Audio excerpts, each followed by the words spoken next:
महाद्वीप की हम बात करेंगे। सबसे पहले आगे चलते हैं विश्व के टोटल 7 महाद्वीप हैं। इधर से स्टार्ट करें। North America, South America, Europe, Africa, Asia 5 number, 6 number Australia. 1 2 3 4 5 6, 7वें नंबर का डाकी ये रहा। अब यहां पर तो कोई रहता है नहीं, तो ये जल शून्य आबादी है, मतलब यहां पर आबादी शून्य क्षेत्र है ये अंटार्कटिका। पर अंटार्कटिका में भारत के जो है रिसर्च सेंटर बहुत सारे हैं। साइंस टैग की क्लास ठीक है, राहुल सर की लगा दूंगा, ठीक है, मैं सब लगा दूंगा, मुझे पता है कौन कौन सी लगानी है। इस वीडियो के नीचे आप लोग कमेंट भी कर दोगे, मैं याद रखूंगा। मेरे प्यारे साथियों, ये 7 महाद्वीप याद रखना। आर्कटिक है तो वो सागर के अंदर आ जाता है, वो महासागर के अंदर, सागरों के अंदर आ जाता है वो आर्कटिक, ठीक है। ये साउथ पोल है, ये उत्तरी ध्रुव है, ये दक्षिणी ध्रुव है। वैसे चुंबकीय ध्रुव अलग होता है, आपसे कई बार परीक्षा में पूछा जाए कि चुंबकीय ध्रुव वो अंटार्कटिका में हम देखेंगे। ये दक्षिणी ध्रुव है, चुंबकीय ध्रुव है वो थोड़ा टेढ़ा है ना। चुंबकीय उत्तरी ध्रुव यहां पर है कनाडा के पास में, ये चुंबकीय उत्तरी ध्रुव है। और एक्चुअल में भौगोलिक ध्रुव की अगर हम बात करें तो ये भौगोलिक ध्रुव तो डायरेक्ट सीधा है, लेकिन चुंबकीय ध्रुव थोड़ा सा टेढ़ा होता है। ये महाद्वीप है 7, हिंदी में मैंने लिख दिए। महासागरों के अंदर प्रशांत महासागर है, अटलांटिक महासागर है, हिंद महासागर है, आर्कटिक महासागर है। 4 महासागर है, 7 महाद्वीप है। आगे बात समझ में, घने चौकी बात है गुरुजी, घने चौकी बात है। एक सीधी सा प्रश्न, एक थोड़ा सा पटा के गले में खराश थोड़ी ज्यादा होने लग गई है। एक बार पेपर्स हो जाए सारे, दीपावली के आसपास डॉक्टर साहब से मिलना पड़ेगा। क्या है कि तुम लोग सोचोगे गुरुजी बार बार क्या करते हो, वो हकीकत में क्या होता है, मैं खुद भी परेशान हूँ इस चीज से कि लंबे समय तक उत्साह के साथ पढ़ाने के बाद रामकृष्ण परमहंस के गले में कैंसर हो गया था, पता है आपको। वो श्रद्धा पूर्वक भगवान के भजन करते थे, और मैं श्रद्धा पूर्वक तुम लोगों को पढ़ाता हूँ दिन रात 12-12 घंटे। जब भी मैराथन एग्जाम होते हैं तो कहीं ना कहीं इफेक्ट होता है टीचर के लिए, ये यंत्र बड़ा काम का होता है। तो आई होप आप समझोगे इस बात को। क्षेत्रफल के अनुसार महाद्वीप है और जनसंख्या के अनुसार महाद्वीप। एक सीधा सा प्रश्न आएगा, क्षेत्रफल के अनुसार महाद्वीप बताओ, जनसंख्या के अनुसार महाद्वीप बताओ। सीधो प्रश्न आवेला, एकदम सीधा प्रश्न, ठीक है, एकदम सीधा सा प्रश्न, आराम से बता दोगे। लेकिन थोड़ा सा उसके लिए क्या है, आप लोगों को कॉमन सेंस का प्रयोग करना पड़ेगा।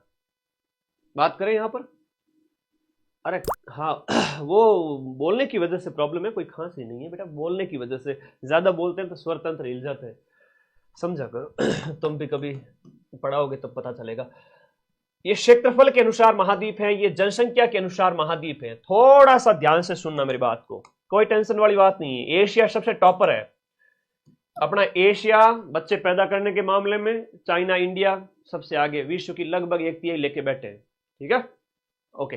फिर एशिया और अफ्रीका जनसंख्या के मामले में भी टॉप है, क्षेत्रफल के हिसाब से भी टॉपर है। तो सबसे पहले इनको यहां पर क्लियर कर लेते हैं कि भाई सर ये एशिया और अफ्रीका को तो आप साइड में रख दीजिए, ये क्षेत्रफल में भी टॉपर है और जनसंख्या में भी टॉपर है ना। तो ये आप लोगों को ध्यान रखना है।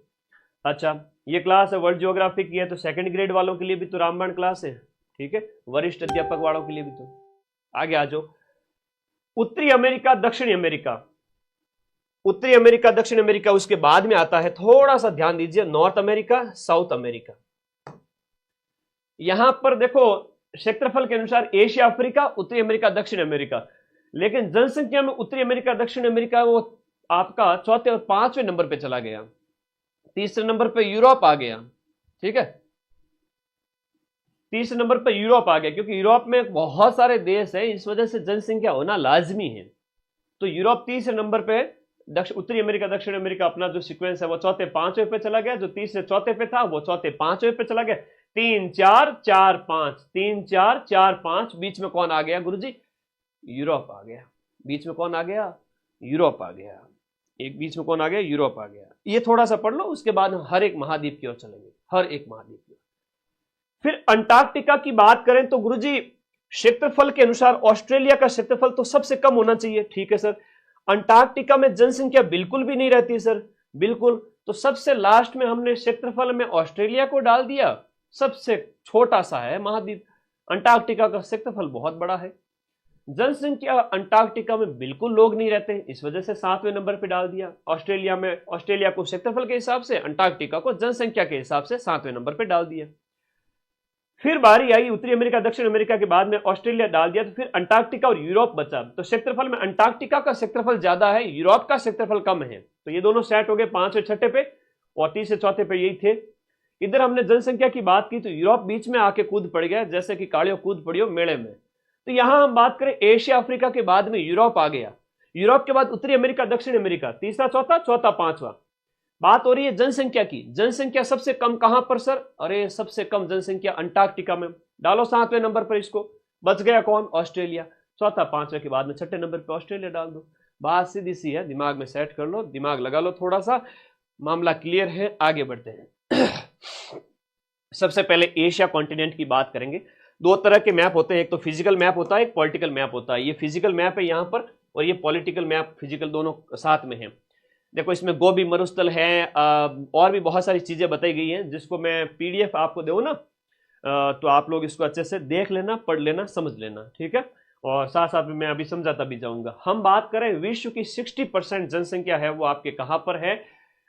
एशिया के अंदर है। एशिया के कुछ माउंटेन्स की बात करेंगे तो हिमालय है जो आपके 8,848 कहो, 50 को लगभग उसके आसपास है। तो थोड़ी सी सीधी सी बात है, ठीक है, ओके। अब यहां पर ये ध्यान रखना, हिमालय है वो आपका संसार का सबसे ऊंचा माउंटेन हो गया, नवीन वलित है, नया है, न्यूली फोल्डेड माउंटेन है, नया है, वलित है। सर वलित कैसे होता है? वलित का मतलब ये होता है कि बीच में सेडिमेंट या गाद अवसाद होते हैं, जो दलदल क्षेत्र है महासागर का हो गया, दोनों प्लेटें यानी दो बड़े विशाल पर्वत, दो विशाल भूखंड कहेंगे, पर्वत तो नहीं कहेंगे, वो भूखंड आपस में आते हैं तो बीच का कचरा है वो बाहर निकल जाता है, उससे माउंटेन बन जाता है। नवीन वलित पर्वत हो गया ये इस तरीके से। अरारात पर्वत है तुर्की का हो गया।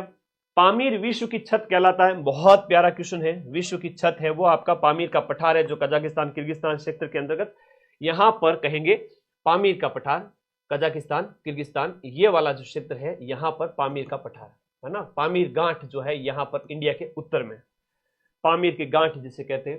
पुंचुक जाया इंडोनेशिया की सबसे ऊंची चोटी है, इंडोनेशिया की सबसे ऊंची चोटी पुंजुक जाया, यहां इंडोनेशियाई क्षेत्र।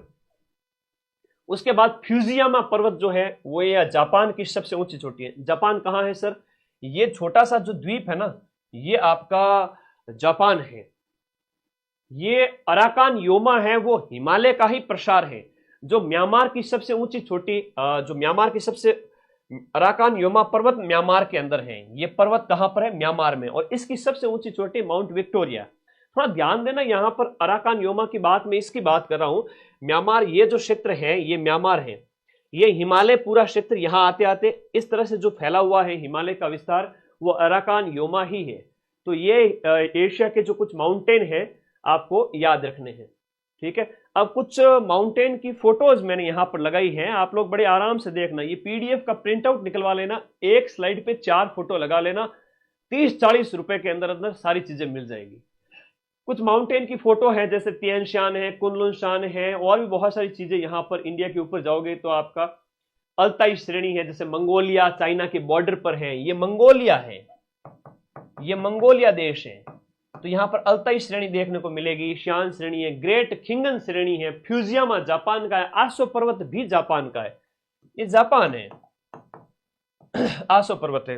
पिछली बार जापान का प्रश्न पूछा गया था, ले भाई, पिछली बार जापान का प्रश्न आपके एग्जाम में आया था, पूछा गया था, तो इस बार भी हो सकता है।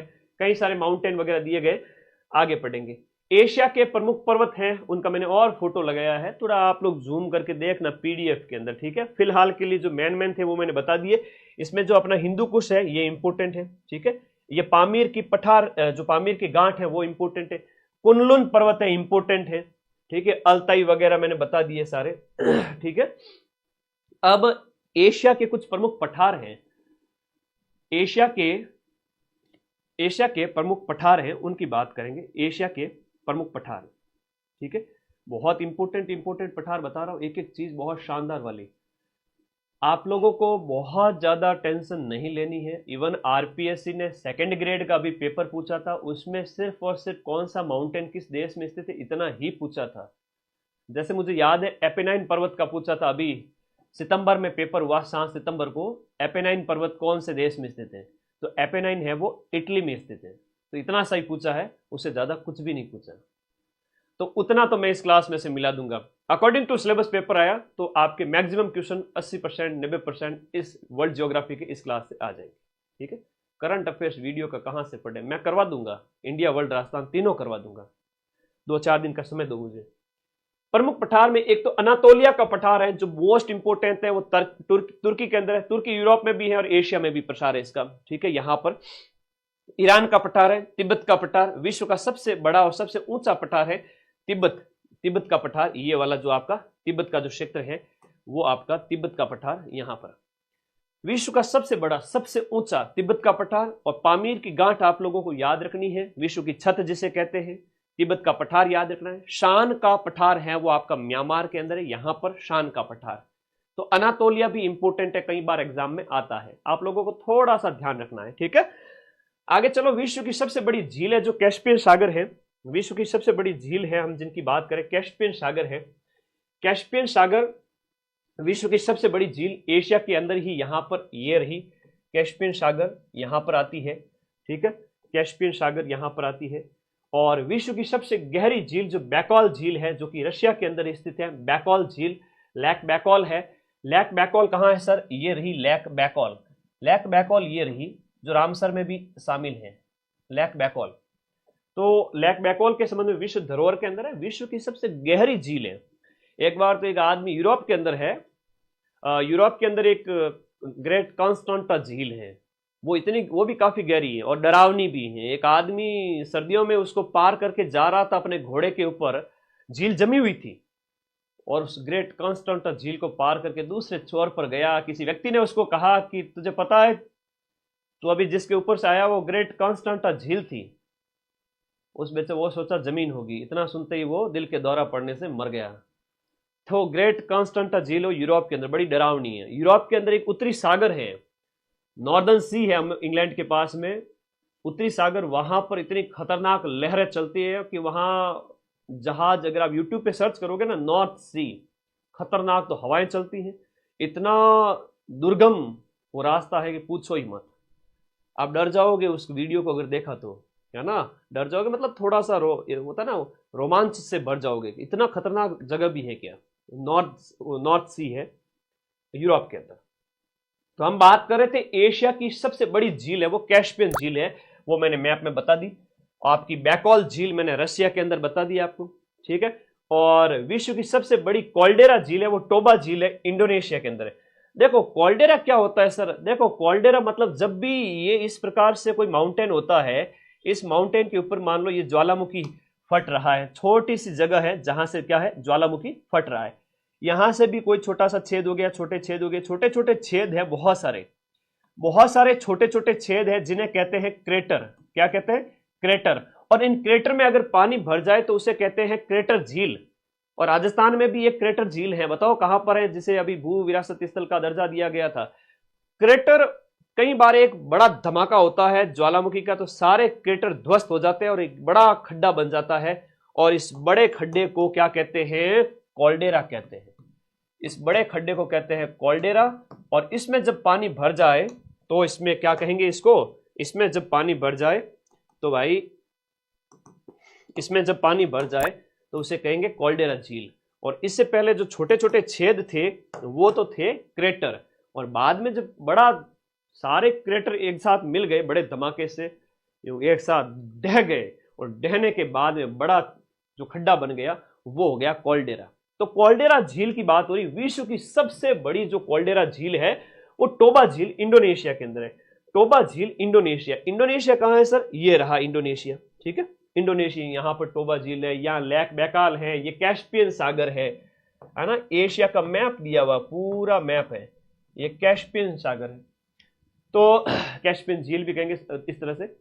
ये पूरा इसका क्या है, फिजिकल पॉलिटिकल दोनों तरह का मैप है। ठीक है, ये ध्यान रखिए, यहाँ पर कहीं है जैसे पीत सागर है, येलो सी है, ईस्ट चाइना सी है, ओखोटस्क सागर है, तो पूछेंगे परीक्षा में। ये बेरिंग सागर है, ये बेरिंग सागर हो गया, बेरिंग की जल संधि है।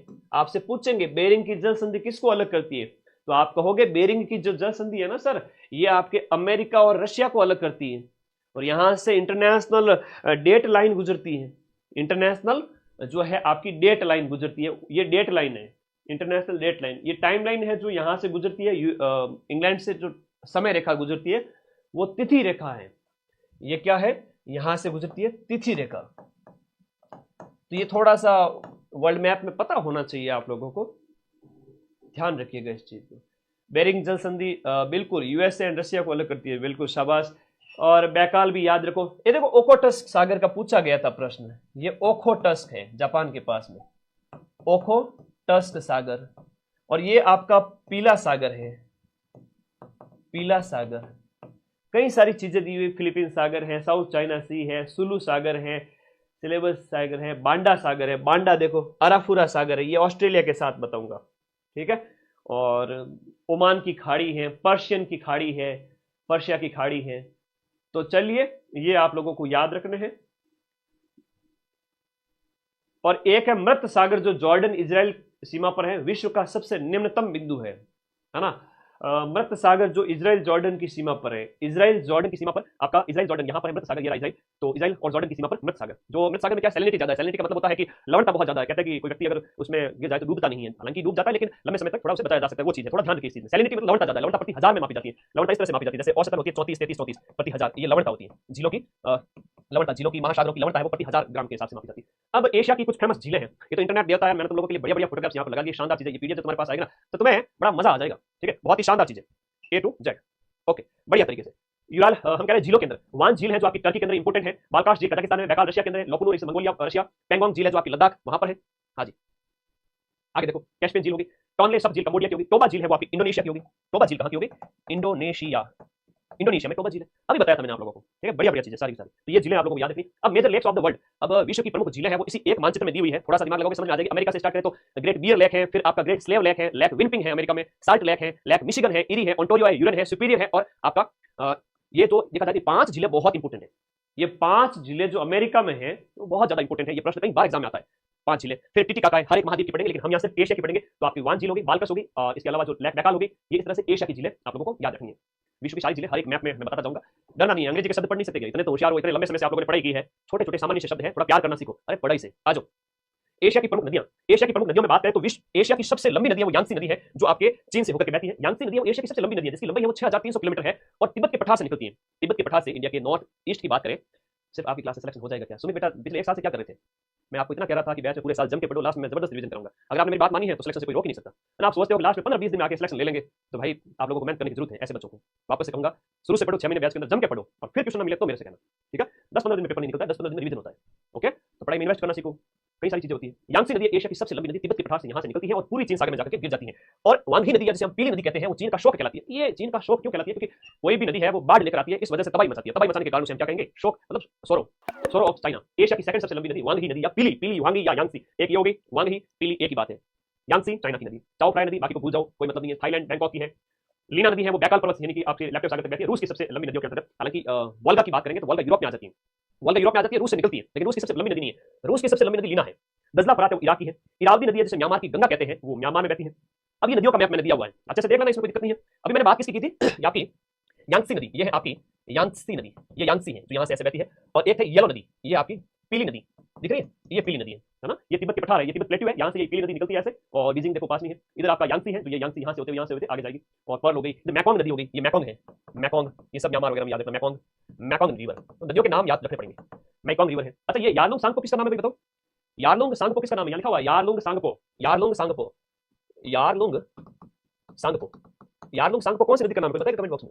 ये अपनी ब्रह्मपुत्र है, यारलुंग सांगपो ब्रह्मपुत्र है। ये देखो यहाँ से निकलती हुई फिर ऐसे ऐसे बांग्लादेश सीमा आगे चली जाएगी। इरावदी है, और इरावदी होगी आपका साल्वेन होगी और मैकांग होगी, ये तीनों नदियां म्यांमार की। इरावदी और मैकांग ये म्यांमार की है, बहुत इंपोर्टेंट रिवर्स है। और ये सिंधु, ये सतलज, गंगा, ये ब्रह्मपुत्र, और मेरी यांसी है, और फिर वो पीली नदी है, पर्ल होगी, यांसी इस तरह से जाती है, और ये इस तरह से आपको याद नहीं। और मैकांग नदी जो है ना, ये लाओस कंबोडिया होते हुए फिर आपका आगे हो ची मिन वियतनाम होते हुए साउथ ईस्ट एशिया तक आगे जाती है। तो मुझे नहीं लगता कि आपको कोई कठिनाई होगी। हमेशा एक चीज याद रखना, एग्जाम में प्रश्न आते हैं choose the best loose the rest, जो फोकस एरिया है। जहां से प्रश्न बनते हैं कोर एरिया से प्रश्न आते हैं हमेशा। 80% क्वेश्चन कोर एरिया से आते हैं, डरने की आवश्यकता नहीं है, सब कुछ नहीं पढ़ना है, बल्कि choose the best and lose the rest. Yangtze, yellow, Mekong, Irrawaddy वगैरह देख लो, बहुत है। एशिया के फेमस डेजर्ट जो है वो थोड़ा सा आप लोगों को दिमाग में रखना है। एशिया के प्रमुख मरुस्थलों के अंदर बात करें तो गोबी मरुस्थल है, जो पथरीला मरुस्थल है, वहां से स्टार्ट करता हूं मैं। देखो, ऐसा मरुस्थल जिसमें पत्थर होते हो, मिट्टी के साथ में पत्थर पाए जाते हो, वो हमादा कहलाता है। हमादा मरुस्थल अफ्रीका में भी है, और ये देखो गोबी मरुस्थल भी है, चीन और मंगोलिया की सीमा पर है। और चीन और मंगोलिया की सीमा की बात करें तो यहाँ पर है, चाइना के पास है, चाइना मंगोलिया ऊपर की ओर गोबी मरुस्थल हो गया। फिर है आपका टकला मकान। टकला मकान कैसा मकान? टकले का मकान। कहां पर? एशिया के अंदर। एशिया में भी आपका त्यांसान और कुनलुन पर्वत श्रृंखला के बीच में यहाँ पर टकला मकान। ये रहा टकला मकान। ये था आपका अभी हमने पढ़ा जो है गोबी मरुस्थल, ये गोबी मरुस्थल है, ये टकला मकान है, ठीक है, कुनलुन और त्यांशान पर्वत श्रृंखलाओं के बीच में। फिर है आपका रूब अल खाली, विश्व का सबसे बड़ा अर्ध मरुस्थल सऊदी अरबिया के अंदर स्थित है, तो सऊदी अरबिया के अंदर हो गया, ठीक है, इस तरह वाले। तो कुछ प्रमुख पर्वत जो है आपके मरुस्थल भी दिए हुए हैं। गोबी है वो आपका मंगोलिया चाइना की सीमा पर है, थोड़ा ध्यान रखना इंपोर्टेंट है। टकला मकान इंपोर्टेंट है, ये आपके एशिया के गर्म मरुस्थल है। ओसाका, जिसे जापान का मैनचेस्टर कहते हैं, नहरों का देश पाकिस्तान कहलाता है एशिया के अंदर। एशिया का प्रवेश द्वार तुर्की कहते हैं, तुर्की यूरोप से एशिया में आया जाता है। चावल का कटोरा साउथ चाइना को कहते हैं। सबसे बड़ा डेल्टा गंगा ब्रह्मपुत्र का डेल्टा है, और सबसे गहरा गत है वो मैरियाना ट्रेंच है, जो लगभग 11 किलोमीटर है। और ये मैरियाना ट्रेंच आपके कहां पर पाया जाएगा? प्रशांत महासागर में पाया जाएगा। मैं ऑस्ट्रेलिया महाद्वीप पढ़ूंगा तब उसके साइड में पॉलिटिकल मैप दिया हुआ है, वहां पर समझाऊंगा। तो ये एशिया के संबंध में बताई हुई बातें हैं कि एशिया में कौन सा किसके लिए जाना जाता है। एशिया के पर्वत देखे, एशिया की नदियां देखी, झीलें देखी, एशिया के बारे में जनरल इन्फॉर्मेशन देखी, ठीक है जी, ओके सर, आई बात समझ में। क्लास के एंड में थोड़ा रिवीजन करा देना, तो दिमाग में बात सेट हो जाए। अभी कराता हूं, जैसे क्लास एंड होगी सारा रिवीजन करा दूंगा। मेरे पास जो बच्चा आ गया ना, उसको मैं जबरदस्ती पकड़ के याद करवा देता हूं। तुम नहीं याद करोगे तो भी तुम्हें याद होना पड़ेगा। एक फॉर्मूला है, रसल यावत जावत तेसिल पर पड़त निशान। आप बार-बार रिकॉल करो ना, अपने आप याद होगा। अब पढ़ते टाइम में, रिवीजन के टाइम में, ऐप में कितने बार टेस्ट दिए उस टाइम में, साल में इतने रिवीजन कर दिए, तो भाई कोई ठोट नहीं होता है, कोई होशियार नहीं होता है, बस 4-5 बार पढ़ना होता है। बिल्कुल, आशीर्वाद बेटा, सभी को आशीर्वाद, नंदिनी, भावना, अभिषेक, अंकित, बहुत बढ़िया, शाबाश। ये एशिया का पॉलिटिकल मैप है जो मैंने बताया था आपको, ठीक है। एशिया कंप्लीट होता है, अफ्रीका की ओर चलते हैं, थोड़ा चिल रही है, जितनी चीजें दिमाग में गई है उतनी ठीक है, बाकी मैं रिवीजन के साथ खत्म कर दूंगा, वापस रिवाइज कर दूंगा। अब हम चलते हैं अफ्रीका महाद्वीप की ओर, क्षेत्रफल के हिसाब से, बात करते हैं। दूसरा अफ्रीका महाद्वीप। अफ्रीका महाद्वीप में भी कई सारी चीजें हैं जो काम की है, याद करिए। इसे भविष्य का महाद्वीप कहते हैं, है ना। ये अंध महाद्वीप है, भविष्य का महाद्वीप है, अंध महाद्वीप है, काला महाद्वीप है ना, अंध है, काला भी कहते हैं इसको। कई सारे उपनाम है इस महाद्वीप के, अफ्रीका कॉन्टिनेंट के। मानव सभ्यता का पालना कहते हैं कि सबसे पहले मानव यहाँ पर पैदा हुआ। जीव के पनपने के लिए सबसे उपयुक्त जगह कर्क, मकर, विषुवत तीनों अफ्रीका कॉन्टिनेंट से होकर गुजरती है। गर्म प्रदेश है, ऐसे क्षेत्रों के अंदर जीव ज्यादा पनपते हैं, तो मानव सभ्यता का पालना है। एकमात्र महाद्वीप जिससे तीनों अक्षांश गुजरते हैं। तीन अक्षांश की बात करें, 23.5 डिग्री उत्तरी अक्षांश, 23.5 डिग्री दक्षिणी अक्षांश। उत्तरी अक्षांश ये होगी इक्वेटर, ये 23.5 डिग्री उत्तरी, ये 23.5 डिग्री दक्षिणी। तो अफ्रीका इसके जस्ट क्या है, बीचों बीच में स्थित है, ठीक है, इस तरह से। ये रहा यहाँ पर, ये ट्रॉपिक ऑफ कैप्रिकॉर्न है, ये इक्वेटर भूमध्य रेखा है, और ऊपर वाली है वो आपके ट्रॉपिक ऑफ कैंसर है, यहाँ पर तीनों रेखा है। अफ्रीका का जो ये मैप है ना, इसमें से कई सारी चीजें होती है, जैसे भूमध्य सागर इसके उत्तर में है, इधर नील नदी है जो विश्व की सबसे लंबी नदी है, चार्ट झील है वो यहाँ पर है, ये ग्रेट रिफ्ट वैली है यहाँ पर, ये विक्टोरिया झील है अफ्रीका के अंदर। अफ्रीका में कई सारी इंपोर्टेंट चीजें, मैं फिजिकल मैप भी अफ्रीका का आपको बताता जाऊंगा। आइए एक बार बात करते हैं आगे, फिर आगे बात करेंगे। ये स्वेज नहर यहाँ से निकलती है। एक बार आईएएस प्री के अंदर प्रश्न पूछा गया था कि स्वेज नहर किसको जोड़ती है, आईएएस प्री में पूछा गया था, ठीक है। ये भूमध्य सागर है, मेडिटेरियन सी है, और इसको रेड सी यानी लाल सागर से जोड़ती है स्वेज नहर। आगे बात करूंगा, बड़ा सिंपल सी चीजें हैं, बड़े एग्जाम्स में भी पूछी जाती है, आपके भी पूछी जाएगी, ध्यान रखिएगा इस चीज को। बड़ा शानदार मैप है, ये आपको देने वाला हूं मैं, फोटोकॉपी निकलवा लेना, जिंदगी सुधर जाएगी। आइए अफ्रीका के प्रमुख पर्वत की बात करें तो सबसे हमारा इंपोर्टेंट है माउंट किलिमंजारो। किलिमंजारो अफ्रीका का सबसे ऊंचा पर्वत है। अच्छा, वीडियो में 10,000 धुआंों की घाटी पूछा गया, वो हम उत्तरी अमेरिका महाद्वीप पढ़ेंगे तब बताएंगे। 10,000 धुआंों की घाटी वहां पर है, ठीक है। किलिमंजारो अफ्रीका का सबसे ऊंचा पर्वत है, जिसकी ऊंची चोटी आपकी उरू एक चोटी भी है। लेकिन किलिमंजारो की बात करें तो किलिमंजारो की जो ऊंचाई है वो 5,895 है। कई बार हम खबरों में पढ़ते हैं कि फला फला पर्वतारोही ने विश्व के 7 महाद्वीपों को फतह किया, तो हम उसमें नाम देखते हैं कि माउंट किलिमंजारो का नाम आता है, नहीं आता है। तो किलिमंजारो अफ्रीका के अंदर है, अफ्रीका के तंजानिया के अंदर। अफ्रीका के कौन से देश में? तंजानिया के अंदर। तो अफ्रीका के तंजानिया में आपका माउंट किलिमंजारो हो जाता है। ये आप लोगों को यहाँ पर इसके अंतर्गत याद रखना, ठीक है। ओके, पूरा पॉलिटिकल मैप यहाँ पर दिया हुआ है, एक एक नक्शा सामने है, अच्छे से देख सकते हैं। फिर एक एटलस बहुत इंपोर्टेंट है। एटलस पर्वत कहाँ पर है? अफ्रीका में। अब एटलस है, सहारा मरुस्थल वगैरह, सवाना घास के मैदान वगैरह सब कुछ पढ़ेंगे। एटलस की सबसे ऊंची चोटी माउंट टॉपटल है, जो कि 4165 मीटर है। लोमा भी है, ड्रैकन्सबर्ग भी है, और आपका अन्य जो है सेकंड पर्वत है वो बातियान है केन्या के अंदर, और वेंजारी है जो आपकी ऊंची चोटी जिसकी मार्गरेटा है, अफ्रीका का तीसरा सबसे ऊंचा पर्वत। लेकिन आपको तो किलिमंजारो और एटलस ये दो याद रखने, किलिमंजारो और एटलस, ये थोड़े से ध्यान रखना। अब सर थोड़ा मैप में बता दो तो मजा आ जाए, वरना तो यूं बात यूं लागे समझ नहीं गुरुजी। पटवार वीडियो बैच के नोट्स एनफ है क्या? पटवार वीडियो बैच के नोट्स, पटवार में भी मैंने 150 में से 140 प्रश्नों के प्रूफ दिए हैं, टेलीग्राम पे पढ़े हैं। और 2 नवंबर को ग्राम विकास अधिकारी का पेपर होगा, तो आपको मैक्सिमम क्वेश्चन जो 90% है वो मैं ऐप से दे दूंगा। तो ऐप में तो पूरे साल पढ़ो, कोई तकलीफ होगी नहीं जिंदगी में कभी। यहाँ बात हो रही है, ये है एटलस। ये क्या है? एटलस पर्वत। ये सारा मरुस्थल है, डेजर्ट भी है, लीबिया का डेजर्ट है, और उसके बाद में आपका जो अन्य बहुत सारी चीजें बताइए, नूबियन का डेजर्ट है, और बहुत सारी चीजें हैं। और एक ग्रेट रिफ्ट वैली है जो यहाँ से स्टार्ट होती है, ये ग्रेट रिफ्ट वैली है, ठीक है। तो ग्रेट रिफ्ट वैली मतलब महान भ्रंश घाटी। ऐसा लग रहा है कि अफ्रीका का ये टुकड़ा है ना अलग होगा, ये अफ्रीका से अलग होगा, जैसे परिवार अलग नहीं होते लोग उस टाइप से। एक नया महाद्वीप खुलने वाला है, कई बार अखबार में खबर आती है, अफ्रीका महाद्वीप से अलग होगा, या न्यूजीलैंड से ऑस्ट्रेलिया और न्यूजीलैंड की वो जमीन है वो अलग होगी, जीलैंडिया बनेगा, ऐसा करके आता है जीलैंड करके, और ये अफ्रीका से अलग होगा। ऐसा कई बार आता है कि जमीन फटेगी, यहाँ से पूरी जमीन फटेगी और अफ्रीका का ये टुकड़ा है वो साइड हो जाएगा। अफ्रीका का ये जो दक्षिण, और हम बात करें ये हो गया पूर्व, दक्षिण पूर्व वाला भाग है वो अलग हो जाएगा। कई बार देखते हैं। तो ये ग्रेट रिफ्ट वैली यहाँ पर, कालाहारी मरुस्थल यहाँ पर है। अब देखो आप नीचे देखो, कालाहारी, कई बार परीक्षा में प्रश्न आता है कालाहारी मरुस्थल कहाँ पर है, कालाहारी मरुस्थल यहाँ पर है, फिर सहारा मरुस्थल यहाँ पर है, एटलस पर्वत यहाँ पर हो गया, ठीक है। ग्रेट रिफ्ट वैली है, ग्रेट रिफ्ट वैली है ये पूरी यहाँ पर। हॉर्न ऑफ अफ्रीका में कौन कौन से देश आते हैं, जैसे इथोपिया वगैरह है ना। और आगे बात करेंगे, अनेक और बहुत सारी चीजें, पठार, झीलें, पर्वत, एक साथ अलग अलग स्लाइड बना के लाया हूँ, उसके साथ ही पढ़ेंगे। लेकिन यहाँ पर जो बताई गई है वो है एक ही मैप के अंदर सारी विशेषताएं, एक ही मैप के अंदर सारी विशेषताएं बताई गई है, ठीक है। अब आगे चलें। अफ्रीका के प्रमुख पठारों में एक तो इथियोपिया की उच्च भूमि, वो अबिसिनिया का पठार कहलाता है, बहुत इंपॉर्टेंट है। अबिसिनिया का पठार कहां पर है सर? इथियोपिया की उच्च भूमि, ये रहा इथियोपियन हाईलैंड, ये रहा हाईलैंड, इथियोपिया की हाईलैंड, जैसे हॉर्न ऑफ अफ्रीका भी कहते हैं यहाँ पर। और ये ध्यान रखिएगा, ये समुद्री डाकुओं का क्षेत्र होता है, यहाँ से कोई जहाज निकलता है समुद्री डाकू ऐसे पीछे पड़ता है, इथियोपिया हो गया, मेडागास्कर हो गया, इसके आसपास का ये क्षेत्र ऐसा ही है। कतंगा का पठार है, जॉस का पठार नाइजीरिया में है, गिनी उच्च भूमि है, और बी का पठार और वृहद कारू पठार है। पूर्वी अफ्रीका का पठार जिसमें हम बात करें, पूर्वी अफ्रीका, ईस्टर्न अफ्रीका, ये हो गया पश्चिम और ये हो गया पूर्व। पूर्व में बात करें तो इसमें अफ्रीका का सबसे बड़ा पठार है किलिमंजारो, यही पर स्थित है। मसाई जनजाति, कई बार प्रश्न आता है, मसाई जनजाति, विक्टोरिया झील भी यहीं पर है। अब विक्टोरिया झील कहां पर है, तो झीलों के बारे में बात करेंगे तब देखेंगे। अब ये अगर जो है आपका अगर का पठार है, और भी कई सारे पठार यहाँ पर बताए गए हैं, एनाडी पठार है, जॉस का पठार है, ये रहा जॉस का पठार, ठीक है, और अंगोला पठार है। ईस्ट अफ्रीकन पठार जिसकी बात कर रहे थे, ये है ईस्ट अफ्रीकन पठार, ये इथियोपियाई मैसिव, यानी कि इथियोपियाई मैसिव अबिसिनिया का पठार जिसे हम बात कर रहे थे, इथियोपियाई मैसिव। और ड्रैकेंसबर्ग का पठार ये नीचे है, यहाँ पर ड्रैकेंसबर्ग पठार, ये अंग्रेजी में लिखा समझ में आ रही है, अंग्रेजी में समझ में आ रहा है ना, कोई दिक्कत थोड़ी है, छोटी छोटी अंग्रेजी समझ सकते हो। ड्रैकेंसबर्ग, इतनी अंग्रेजी तो 5 कक्षा बच्चे ने भी आवे। तो ड्रैकेंसबर्ग का पठार, प्लेट्यू मतलब पठार होता है, PLATEAU, प्लेट्यू। अंग्रेजी तो आप लोगों के सिलेबस में भी है, भाषा मिला करके आपके 50 अंक आएगा 200 में से ग्राम विकास अधिकारी के अंदर। हिंदी अंग्रेजी 50 नंबर की है। हाँ, ड्रैकेंसबर्ग है, बी है, प्लेट्यू है, अंगोला का पठार है, और बड़ा क्या अंडा मावा का मैसिव है, ग्वाना, ये जो ग्वाना जो भूमि है ये यहाँ पर है, जॉस का पठार है, इथियोपियन भूमि। इतना तो बहुत है भाई, इतना तो बहुत है। हाँ, इतना कोई कठिन पेपर नहीं आएगा। आगे देखो, अफ्रीका में मैदान भी है, अफ्रीका में मैदान है, तो देखो अफ्रीका में 2 मैदान आप लोगों ने याद रखना है। 2 मैदानों की हम बात करते हैं, अगर यहाँ पर एक तो सवाना घास के मैदान है और एक आपका वेल्ड के मैदान है। और अफ्रीका वाले लोग पढ़ते नहीं है, अफ्रीका वाले लोग हैं वो पढ़ते नहीं है, तो क्या करते हैं गुरुजी, वेल्डिंग करें बेटा, वेल्डिंग करें। अफ्रीका वाले लोग वेल्डिंग करते हैं, पढ़े लिखे नहीं करते, थोड़ा पिछड़ा हुआ महाद्वीप है, अंध महाद्वीप है, काला महाद्वीप है, भविष्य का महाद्वीप है, तो वेल्डिंग करें। याद रखो वेल्ड के मैदान, जो वेल्ड मैदान है वो शीतोष्ण कटिबंधीय मैदान है, मेरिनो भेड़ जहां पर पाई जाती है, जो उनके लिए विख्यात है, ये अफ्रीका के वेल्ड के मैदान में पाई जाती है।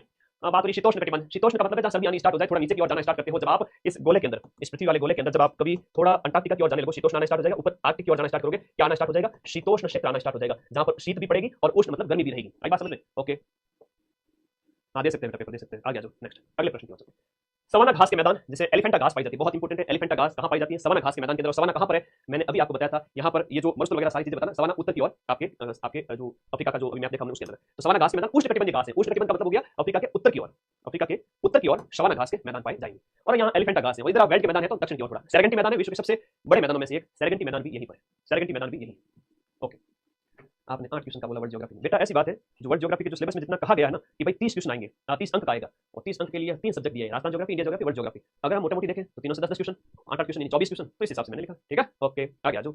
मैंने एक अनुमान बताया है यहाँ पर जो अपने ग्राम विकास अधिकारी के सिलेबस में जो कहा है इन्होंने अजेंस बोर्ड ने, उसके अकॉर्डिंग, बाकी अजेंस बोर्ड में मेरे को थोड़ा कम ही होता है। ये रहा सवाना ग्रासलैंड, दिख रहा है ना, ये रहा आपका सवाना ग्रासलैंड। सर ये रहा तो समझ में आता है, लेकिन ये सवाना ग्रासलैंड है किस तरफ? अगर हम बात करें तो ये डायरेक्शन कौन सी होगी, ये डायरेक्शन होगी आपकी पश्चिमी दिशा। थोड़ा डायरेक्शन का भी ध्यान रखो, ये पश्चिमी अफ्रीका है और ये ऊपर वाला है वो आपका उत्तरी अफ्रीका है। कौन सा है? उत्तरी अफ्रीका। ये उत्तरी अफ्रीका है और पश्चिमी, तो उत्तर पश्चिम भी कह सकते हो, उत्तर की तरफ कह सकते हो ऐसे। और इस तरह से ये सेरेगेंटी का मैदान है, सेरेगेंटी अभी जस्ट पढ़ा था, विश्व के बड़े मैदानों में से एक है सेरेगेंटी, सेरेगेंटी का मैदान, ठीक है। तो थोड़ा ध्यान रखो, ये किस तरफ है सर? अरे ये पूर्व में है, अफ्रीका के पूर्व में है, सेरेगेंटी बता दिया, सवाना बता दिया, अब क्या है, सब खत्म। ओके, मरुस्थल हो गया। अच्छा, मरुस्थल की बात करें, अफ्रीका में कई सारे मरुस्थल पाए जाते हैं और आपके सिलेबस में है, आपके सिलेबस में ये है कि विश्व के प्रमुख मरुस्थल आपसे पूछे जाएंगे, विश्व के प्रमुख जिले हैं, मैन पढ़ लो बस बहुत है, आपको ज्यादा माथा नहीं करनी है, मैन पढ़ लो बहुत है। यहाँ बात करें विश्व के प्रमुख अफ्रीका के डेजर्ट के अंदर, सहारा डेजर्ट है जो अफ्रीका के उत्तर के अंदर है, सहारा डेजर्ट है जो अफ्रीका के यहाँ पाया जाएगा, सहारा उत्तर की तरफ पाया जाएगा, ध्यान रखिएगा। ये गर्म मरुस्थल है क्योंकि भूमध्य रेखा के नजदीक पाया जाता है। पथरीला है तो हम इसे कह सकते हैं कि ये हमादा है, पथरीला है तो ये कैसा है, हमादा है। त्वारेग और बेदुइन जनजाति पाई जाती है, त्वारेग और बेदुइन जनजाति आपकी पाई जाती है, ध्यान रखना। सहारा के अंदर कालाहारी में बुशमैन पाए जाते हैं, बहुत प्यारा क्वेश्चन है, कई बार पूछे जाते हैं, बुशमैन कहां पर पाए जाते हैं, बुशमैन आपके कालाहारी में।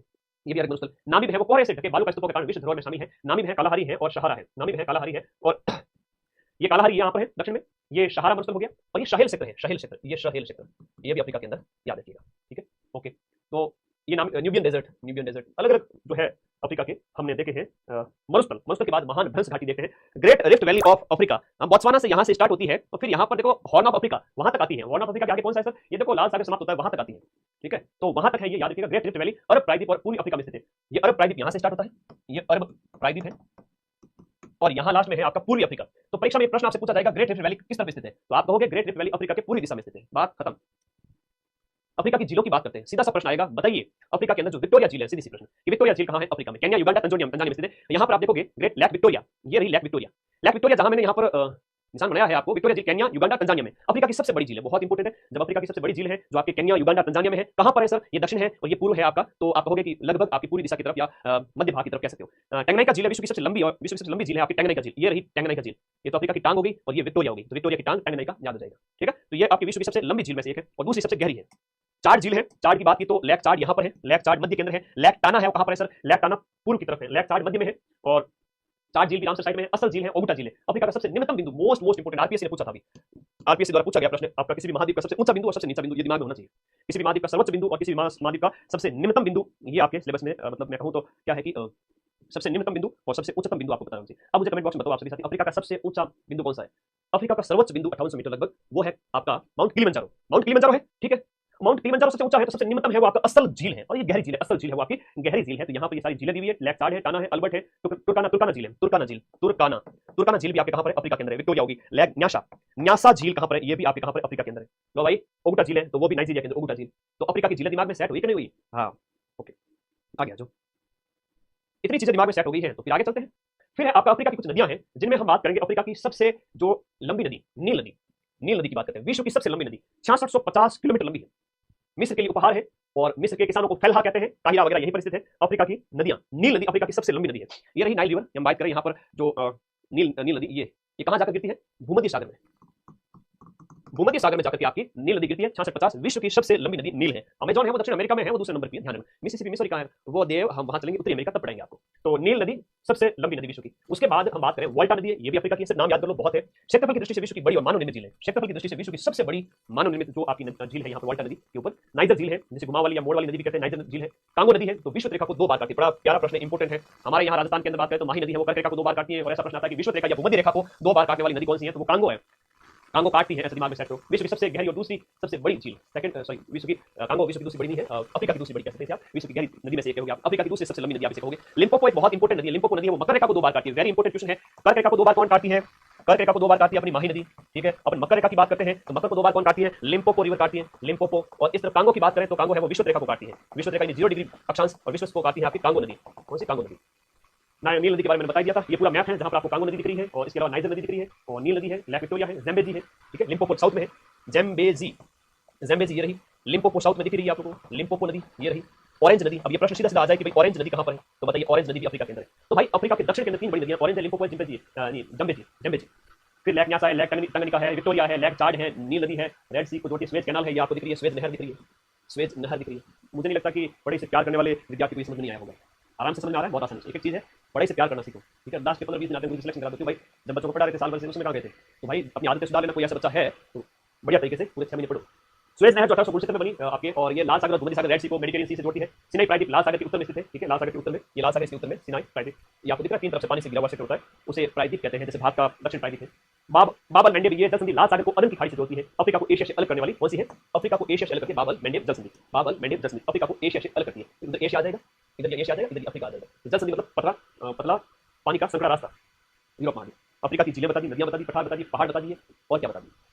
अफ्रीका की सारी चीजें बता दी। आप लोग कहो तो ये रिवीजन भी करवा देता हूं कि भाई अफ्रीका में क्या क्या पड़ा, एक सेकंड में वापस देख लेते हैं। ये लो अफ्रीका के अंदर सारी चीजें करवा दी। अफ्रीका का पॉलिटिकल मैप भी बताया, पर्वत भी बताया, पर्वत में किलिमंजारो एटलस याद रखना है, उसके बाद पठार बताया जिसमें इथोपियन भूमि याद रखना है, पूरी अफ्रीका पठार याद रखना है, गिनी भूमि याद रख लो, और उससे ज्यादा कुछ याद रखने की आवश्यकता है नहीं। ड्रैकेंसबर्ग का पठार साउथ में, वेल्ड और सवाना बता दिए, और उसके बाद में अफ्रीका के अंदर जो सहारा कालाहारी और नामी बता दिए, महान ग्रेट रिफ्ट वैली, सीधा सा प्रश्न आएगा, ग्रेट रिफ्ट वैली कहां पर है, इस तरीके से, या किस तरफ स्थित है अफ्रीका के अंदर। जिले में विक्टोरिया चार्ड होगी, नदियां बता दी, नदियों में सबसे लंबी नील होगी, जो विश्व की सबसे लंबी नदी, स्वेज नहर बता दी, और क्या बताओ। चलो ये बढ़िया, एक बार और बता दो फटाफट, तो एक बार और बता दिया, ये बढ़िया तरीका है। तो आवाज सही नहीं आ रही, मैं बता रहा हूं चीजें, आप लोग बताते हो नहीं, बता दिया करो, कई बार होता है, अभी से करवाते 1 सेकंड के अंदर बताते तो हो नहीं, बताया करो।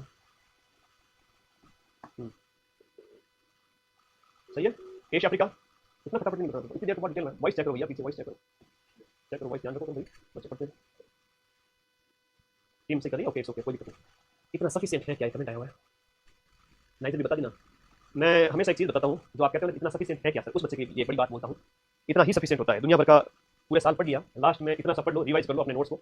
इतने दिन तक क्या करते थे मम्मी पे? मुझे तो नहीं लगता, और ऐसा तुम हो ही नहीं कि मम्मी पापा का काम कर लो, मदन सर की क्लास है, अभी 4 घंटे से बैठे होंगे, मम्मी पापा कुछ नहीं कहेंगे। तो भाई बढ़िया तरीके से। तीसरा महाद्वीप जो है वो है आपका यूरोप महाद्वीप, क्योंकि हम भी आपके जैसे कम ही काम करते थे, ठीक है ना, इसलिए मैं जानता हूँ सारी चीजें, मैं लखनऊ जानता हूँ, तो इससे क्वेश्चन आ जाएंगे, डोंट वरी। यूरोप महाद्वीप अभी तो क्वेश्चन भी करा दूंगा, ऐसा नहीं तो मैं छोड़ दूंगा, ऐसा नहीं छोड़ूंगा, विश्व महाद्वीप को क्वेश्चन भी करा दूंगा, ये थोड़ी शॉर्ट थ्योरी है तो अच्छे समझ में आ जाएगी। आगे बढ़ो, वही सही हो जाए तो एक बार कमेंट कर देना। प्रमुख पर्वत है यूरोप की बात करें तो आल्प्स जो है वो आपका यूरोप का, जो बात करें पूर्ण रूप से यूरोप में सबसे विस्तृत ऊंची, यूरोप की सबसे ऊंची, सबसे पूरी तरह से यूरोप में फैला हुआ सबसे ऊंचा है। इसकी सबसे ऊंची चोटी है वो आपके माउंट ब्लॉन्क है, जो फ्रांस में स्थित है, 4808 मीटर। काकेशस है, बहुत इंपॉर्टेंट है, काकेशस कहां है अभी बताते हैं, जो काला सागर और कैस्पियन सागर के बीच में, कहां है काला, कहां है कैस्पियन, इसके ऊपर बात करेंगे। यूरोप की सबसे ऊंची चोटी एल्ब्रुस है, मोस्ट इंपॉर्टेंट है, काकेशस में ही स्थित है, काकेशस में ही स्थित है। यूरोप की सबसे ऊंची चोटी एल्ब्रुस है, जो आपके रशिया वाले भाग में स्थित है। यूराल पर्वत जो रशिया में स्थित है, फोल्डेड माउंटेन है, ओल्ड फोल्डेड माउंटेन है, इसकी चोटी है वो नरोदनाया है। नरोदनाया किसकी है? यूराल की है। अब यूराल कहां पर है, काकेशस कहां है, आल्प्स कहां पर है, वो थोड़ा दिखा देता हूं, आओ इधर। हाँ जी अनिल, बार बार कमेंट ना करो। देखो ये देखो यहाँ पर, ये सेकंड ग्रेड में अभी आरपीएस ने पूछा था, एपेनाइन पर्वत कहां पर है, तो इसके बारे में बात कर लेता हूं पहले। एपेनाइन पर्वत, एपेनाइन पर्वत है वो आपका कहां पर है? सेकंड ग्रेड में आरपीएससी ने 7 सितंबर को पूछा था, अभी महीने भर पहले आरपीएससी ने पूछा था। अधीनस्थ बोर्ड के चेयरमैन तो खुद कहते हैं कि भाई आप आरपीएससी के हमारे पेपर देख लिया करो, पेपर का लेवल वैसा ही रहेगा, तो वो जब खुद कह रहे हैं तो हम उनको फॉलो करेंगे। चलो बात करते हैं काकेशस। ये ना काकेशस माउंटेन, देखो मैप से पढ़ोगे ना तो माइंड मैप बन जाएगा दिमाग में, इसलिए अपने चैनल का नाम माइंड मैप है। ये चीजों को दिमाग में मैप बना के सेट कर दो, दैट इज माइंड मैप। इसलिए तो कोचिंग का नाम यूं क्लास सीजन कोचिंग नहीं रखा अपने, अपन अलग है थोड़े। यहां हम बात करें, ये है काला सागर। ये क्या है? ये है आपका काला सागर। ये काला सागर है, काला सागर और उधर है कैस्पियन सागर जो एशिया में स्थित है, एशिया की झील है। काला सागर और कैस्पियन के बीच में है आपका कौन सा माउंटेन? काकेशस। तो काका है वो काके के बीच में स्थित है, काका काके के बीच में। गुरुजी ये क्या बात हुई? अरे यार अभी तक पता नहीं था आप लोगों को, मुझे भी पता नहीं, चलो बताता हूं। काकेशस, काकेशस, काके से क्या हो गया? काका, काका किससे पड़ोसी का, क्योंकि मेरे वाले काका नाराज हो जाएंगे। तो काकेशस और कहां स्थित है? काला सागर और कैस्पियन सागर के बीच में। काको है वो काके के बीच में स्थित है। दिमाग में बात सेट हुई क्यों नहीं? काको काके के बीच में स्थित है। काको काके से क्या हो गया? काकेशस हो गया, काला सागर कैस्पियन सागर हो गया। दिमाग में बात सेट हुई नहीं हुई, अनिल कह ऐड नहीं आती आपके चैनल पर। लगा के आग दौलत में हमने ये शौक पाला है, लाखों रुपए कमा सकता हूं लेकिन ऐड ऑफ कर ली सिर्फ तुम्हारे लिए, ठीक है? कि भाई परीक्षा में डिस्टर्बेंस ना हो, वो तो मैं बंद ही रखूंगा, भले लाखों आए करोड़ आए यूट्यूब से, मुझे नहीं लेने पैसे, कमाने ही नहीं। इधर देखो मैशाटा का पठार भी है, यहाँ पर मैशाटा पठार, मैशाटा पठार। और मैशाटा पठार को आप देखोगे तो ये जो दिख रहा है आप लोगों को, ये कौन सा देश है बताओ? ये स्पेन है, ये स्पेन है। ये मैशाटा का पठार है वो स्पेन है, स्पेन है, ठीक है? स्पेन में, ठीक है? अब इसके बाद हम बात करें तो एक है आपका यूराल पर्वत श्रृंखला जो एशिया और यूरोप की सीमा पर है। यूराल, यूराल पर्वत है वो कहां? एशिया यूरोप की सीमा पर, ये यूराल है। ये कैस्पियन है, कैस्पियन और काला सागर के बीच काकेशस है। और इसके बाद हमने बात की थी आपके अटलांटिक हाईलैंड है, उसके बाद स्कैंडिनेवियन सिल्ड है, और ये आपका जोलेन माउंटेन है, जोलेन माउंटेन। ये आल्प्स, ये है आल्प्स जो यूरोप का सबसे फेमस लंबा, केवल और केवल यूरोप में स्थित सबसे ऊंचा, सबसे लंबा पर्वत हम जिसे कहेंगे आल्प्स पर्वत श्रृंखला। आल्प्स कहां पर स्थित है? आल्प्स यहां पर स्थित है जहां पर जो ये देश आ जाते हैं आपके, जर्मनी हो गया, इटली, ऊपर इटली और जर्मनी, इन सब की सीमा बहुत सारे देशों की सीमा लगती है। इटली हो गया, स्विट्जरलैंड हो गया, ऑस्ट्रिया हो गया, जर्मनी हो गया। यहाँ इनके बॉर्डर पे आप देखोगे ये आल्प्स है। आल्प्स का विस्तार आगे की ओर देखोगे पूरा विस्तार है। ये आपका कार्पेट और भी बहुत है, कई सारी बाल्कन माउंटेन है, ये बाल्कन क्षेत्र है ना, और बड़ी अच्छी चीजें बताएगी। मैसिव सेंट्रल है वो कहां पर? मैसिव सेंट्रल है यहाँ पर फ्रांस में स्थित है, मैसिव सेंट्रल है। पिरेनीज, ये रहा पिरेनीज। पिरेनीज वाला भी प्रश्न इंपोर्टेंट है, जो आपकी स्पेन फ्रांस की सीमा पर आप पिरेनीज पर्वत देखोगे। और एक बिस्के की खाड़ी है, बिस्के की खाड़ी है। अब देखो क्या है कि वो तो मैं मैप जब आपको शेयर करूं उस समय आप लोग इसको देख रहा, बिस्के की खाड़ी यहाँ पर है, ये बिस्के की खाड़ी आपके, तो बिस्के की खाड़ी कहां पर कहोगे सर? तो स्पेन और फ्रांस के ये आपके बिस्के की खाड़ी है, बड़ी इंपोर्टेंट है, कई बार आती है बिस्के की खाड़ी, फ्रांस स्पेन की सीमा पर, स्पेन फ्रांस की सीमा पर। पिरेनीज पर्वत है वो आपका कहां पर है? ये रहा पिरेनीज पर्वत, पिरेनीज पर्वत। और पिरेनीज पर्वत सर कहां पर है? तो आगे देखो ना, पिरेनीज पर्वत है तो आपका फ्रांस की सीमा पर है ना? पिरेनीज पर्वत फ्रांस स्पेन की सीमा पर है, फ्रांस स्पेन की सीमा पर। तो ऐसे छोटी छोटी चीजें याद करनी पड़ेगी। और ये प्रश्न तो आरपीएससी ने भी पूछा था, एपेनाइन पर्वत कहां पर है? मैं जो है वो मैं बता देता हूं, ये चीजें आपके एग्जाम में आएगी सीधी सीधी, ठीक है? ओके, धन्यवाद। तो ये आप लोग देख लेना अच्छे से। नॉर्दर्न यूरोपियन प्लेन जो है वो कहां पर है? नॉर्दर्न यूरोपियन प्लेन यहां पर है, स्कैंडिनेवियन सील्ड यहां पर है, सेंट्रल रशियन अपलैंड यहां पर है, काला सागर हो गया, ये मेडिटेरियन सागर है, ये आपका नॉर्थ सागर जिसे मैं कह रहा था एकदम डाकी सागर, हवाएं चलती है बैंकर वाली, ठीक है ना? 10 लाख 15 लाख 20 लाख महीने की सैलरी दे तो भी ना जाओ लोग, यहां पर मरना है सीधा जाके, इस तरह से इतनी खतरनाक जॉब होती है समुद्री। नॉर्वेजियन सागर है, अटलांटिक महासागर इस तरह आगे आ जाएगा, ठीक है? बिस्के की खाड़ी हो गई। इंग्लिश चैनल पूछे तो ये रहा इंग्लिश चैनल, ठीक है? इंपोर्टेंट है। बाल्टिक सागर पूछे तो ये रहा, बोथनिया की खाड़ी है, व्हाइट सागर है। चलो आगे चलते हैं, मैप में देखिएगा कुछ चीजें मैंने बता दिया। 1000 जिलों का देश है वो फिनलैंड है, 1000 जिलों का देश है वो कौन सा है? फिनलैंड है। फिनलैंड कहां पर है? ये देखो, ये जो स्कैंडिनेवियन कंट्री है ये आपका फिनलैंड यहां पर है, ये पूरा स्कैंडिनेवियन कंट्री कहलाता है, ये पूरा यूके कहलाता है, जहां पे स्कॉटलैंड इंग्लैंड वगैरह सारे देश आ जाते हैं, और वेल्स वगैरह, तो यूनाइटेड किंगडम पूरा साम्राज्य बन जाता है इनका। खैर ये एक पॉलिटिकल मैप हो गया। यूराल पर्वत श्रृंखला वो आपका एशिया और यूरोप की सीमा बनाता है, यूराल पर्वत श्रृंखला। मैसोटो सेंट्रल जो स्पेन की राजधानी जो मैड्रिड है वहीं पर स्थित है। स्पेन कहां पर है? हमने अभी बात की थी, मैसोटो का पठार यहां पर स्थित है। उसके बाद में मैसिव सेंट्रल जो फ्रांस में स्थित है, अंगूर की खेती के लिए जाना जाता है। मैसिव सेंट्रल जो फ्रांस के अंदर है, मैसिव सेंट्रल फ्रांस के अंदर, ये रहा फ्रांस, मैसिव सेंट्रल, ये रहा मैसिव सेंट्रल, ये रहा मैसिव सेंट्रल जो अंगूर की खेती के लिए जाना जाता है। उसके बाद आता है आपका बवेरियन जो जर्मनी में स्थित है। जर्मनी कहां है सर? ये रहा जर्मनी यहां पर है, और ये आप लोगों को बवेरियन का पठार है। फिर आपका मैसेट हो गया, उसके बाद बोहेमियन मैसिव, बोहेमिया का पठार, उसकी भी हमने बात की थी, ठीक है? ये रहा बोहेमियन मैसिव, हमने इसमें अभी देखा था, ठीक है? ये सारी चीजें इसके अंतर्गत आ जाती है। फिर एक आपका फिनो स्कैंडिनेवियन, विश्व के प्राचीनतम भूभागों में से एक फिनो स्कैंडियन है। फिनो स्कैंडियन यूरोप के उत्तरी क्षेत्र का भाग है, यूरोप के उत्तरी क्षेत्र का भाग है। तो ये ऑलरेडी पठार हम पीछे देख चुके हैं। यूरोप के कुछ घास के मैदान है, बता देता हूं। हमने बात की थी गुरुजी, अफ्रीका वाले लोग तो नीचे रहते हैं। नीचे कहां रहते हैं सर? अफ्रीका में। तो यहाँ अफ्रीका में क्या हो गया सर? यहाँ वेल्ड है, अफ्रीका में वेल्ड है, और स्टेप बाय स्टेप ऊपर चढ़े तो यूरोप के अंदर आप गए ऊपर, तो यूरोप के अंदर क्या है सर? स्टेपी घास के मैदान है। कौन है भाई? स्टेपी घास के मैदान है। तो स्टेप बाय स्टेप ऊपर जाओगे तो यूरोप में तो स्टेपी घास के मैदान आ जाएंगे। कौन से आ जाएंगे? स्टेपी घास के मैदान। नीचे जाओगे अफ्रीका के अंदर वेल्ड घास के मैदान आ जाएंगे, अफ्रीका के अंदर वेल्ड घास के मैदान आ जाएंगे। अच्छा, और ऑस्ट्रेलिया में जाओगे तो डाउन्स आ जाएंगे, डाउन है तो और नीचे जाओगे, और गहरे में जाओगे तो डाउन्स आ जाएंगे, उस तरफ जाओगे। ऑस्ट्रेलिया सबसे दक्षिण में स्थित है, सेकंड नंबर पर दक्षिण में स्थित है। वैसे सबसे दक्षिण में कहो तो अंटार्कटिका है, लेकिन और गहरे में गए तो हम आगे डाउन का मतलब नीचे, वो ऑस्ट्रेलिया के अंदर। तो ये घास के मैदान थोड़े दिमाग में सेट होना चाहिए, ओके ना बात में? आगे देखो, स्टेपी घास के मैदान इंपोर्टेंट है। डेन्यूब नदी हंगरी से लेकर के चाइना तक के शीतोष्ण घास के मैदान है, चंदों जो मिट्टी यहाँ पाई जाती है, स्टेपी घास के मैदान। आपके आगे जाओगे तो इस तरफ एशिया आ जाएगा, तो हंगरी ये रहा, हंगरी से यहाँ से स्टार्ट हो जाता है, ये वाला क्षेत्र जो है, तो इंपोर्टेंट है थोड़ा। मैंने मैप पे भी बताना था, आप लोगों को बता दिया। और फिर दूसरा इसके जस्ट बाद में आगे चलते हैं। यूरोप की प्रमुख झीलें हैं, यूरोप की झीलों के नाम बड़े डाकी टाइप के हैं, थोड़ा सा अगर इच्छा हो तो देख लीजिएगा। देखो, यूरोप की प्रमुख झीलों के अंदर बात करें तो एक यूरोप की सबसे बड़ी मीठे पानी की झील है वो लाडोगा झील है, और लाडोगा झील तो तुम लोगों को याद रहेगा। लाडोगा झील रशिया की है, यूरोप की सबसे बड़ी मीठे पानी की झील है, मछली उद्योग के लिए फेमस है, ठीक है? तो लाडोगा झील है यूरोप की। ओनेगा है रशिया के अंदर, ये भी यूरोप की दूसरी सबसे बड़ी मीठे पानी की झील, ये भी रशिया के अंदर है, ये भी रशिया के अंदर है। ओनेगा हो गया, लाडोगा हो गया, ये नाम तो याद है। तो और लाडोगा नाम याद है। स्वीडन में वानन झील है, स्वीडन कंट्री आपकी यूरोप के उत्तर में स्थित है। साइमा झील यूरोप के उत्तर में फिनलैंड में है, और हार्लिंडलस्वात लेक है वो नॉर्वे के अंदर है। ग्रेट कॉन्स्टेंटा झील ये भी यूरोप के अंदर है। जेनेवा झील इसके किनारे, जेनेवा स्विट्जरलैंड है, तो जेनेवा झील स्विट्जरलैंड के अंदर स्थित है।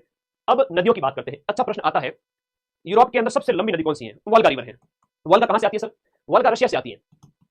यूराल पर्वत श्रृंखला हालांकि पूरी तरह से यूरोप में नहीं है, वो रशिया एशिया भी कह सकते हैं, एशिया यूरोप वाला करती है, तो वो आल्प्स को हमने माना था सबसे लंबा।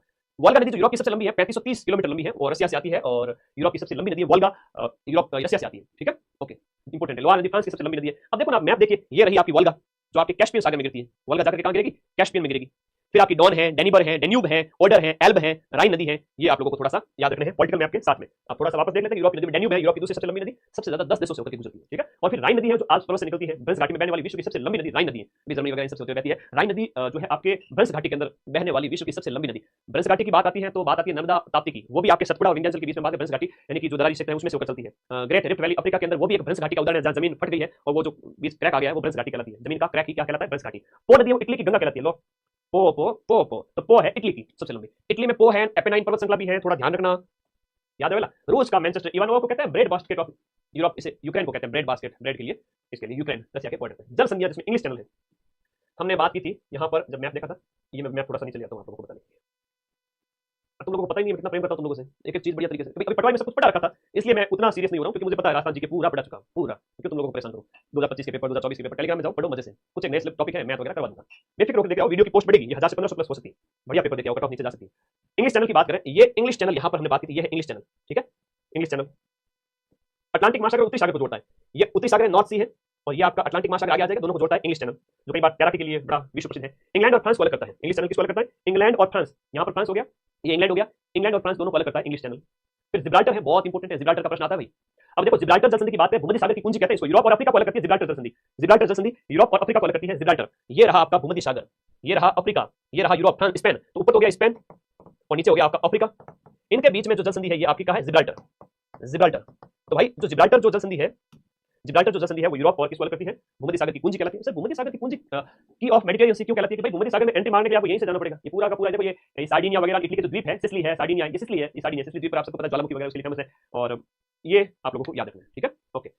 हाँ, भूमध्य सागर के लाइट हाउस के रूप में फेमस है ये आपके सिसिली के ज्वालामुखी। यहाँ से जाने का एकमात्र रास्ता इसलिए कुंजी कहते हैं।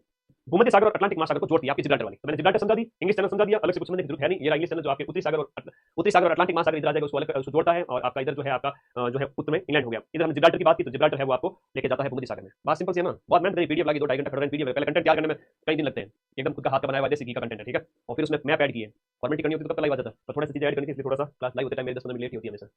तो क्या खत्म हुआ सर? 3 महाद्वीप खत्म हुए। 3 महाद्वीप में यूरोप की बात करें, हालांकि अभी 1-2 महाद्वीप, उत्तरी अमेरिका, दक्षिण अमेरिका थोड़ा से पढ़ना है, ऑस्ट्रेलिया, अंटार्कटिका तो छोटा सा है, तो थोड़ा टाइम तो देना पड़ेगा ना। यूरोप महाद्वीप, यूरोप महाद्वीप में थोड़ा ध्यान दीजिएगा आप, जो यहाँ की जो है सबसे विस्तृत, सबसे लंबी, छोटी है पर्वत श्रृंखला है।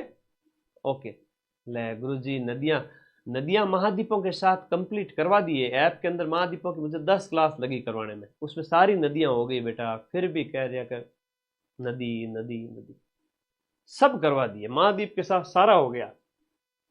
काकेशस, यूराल, इनके बारे में बता दिया। ये आपका जो इंपोर्टेंट पर्वत हैं यूरोप के, कौन कौन से पठार है? सेंट्रल मैसिव है, बवेरियन है और मैसेटो है। फिर स्टेपी हो गया, और फिर इसकी झीलें हैं जिसमें लाडोगा और ओनेगा है, और कॉन्स्टेंटा है, वानर्न है, साइमा है, डेन्यूब, राइन, पो को हम कहते हैं इटली की गंगा, वोल्गा है जो यूरोप की सबसे लंबी नदी है। बाकी छोड़ दीजिए। इंग्लिश चैनल याद रखना है आप लोगों को, इंग्लिश चैनल आप लोगों को याद रखना है। आपको जिब्राल्टर जल संधि याद रखनी है, दोनों ही मैंने मैप में समझा दी। ये जिब्राल्टर है, ये इंग्लिश चैनल है। अब उत्तरी अमेरिका चलते हैं। यूरोप की सबसे ऊंची चोटी माउंट एल्ब्रुस है बेटा, यूरोप की सबसे ऊंची चोटी माउंट एल्ब्रुस।